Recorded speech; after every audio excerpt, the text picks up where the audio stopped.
ಏನು ಮೊಬೈಲ್ ಕಿತ್ಕೊಂಡೈತಲ್ಲ ನಾವು ಇದೆ ಯಮ್ಮ ಕಡೆ ಓಡ್ತಾನ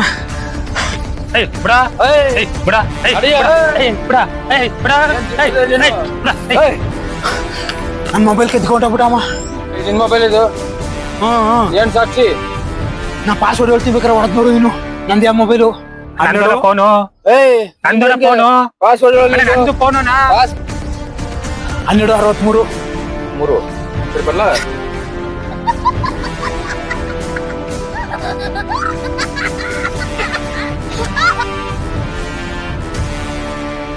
ಚಿಕ್ಕಲ್ಲ ಅವ್ನು ದೊಡ್ಡ ಕನ್ನಡ ಮೊಬೈಲ್ ಕಿತ್ಕೊಂಡದ. ನಾನ್ ಮಾತ್ರ ಪಾಸ್ವರ್ಡ್ ಅಂದ್ರೆ ಹೇಳಿಲ್ಲ, ಅವ್ನ್ ಮಾತ್ರ ಹೇಳ್ಬಿಟ್ಟ ಪಾಸ್ವರ್ಡ್ ಹೇಳ್ಬೇಕಾ?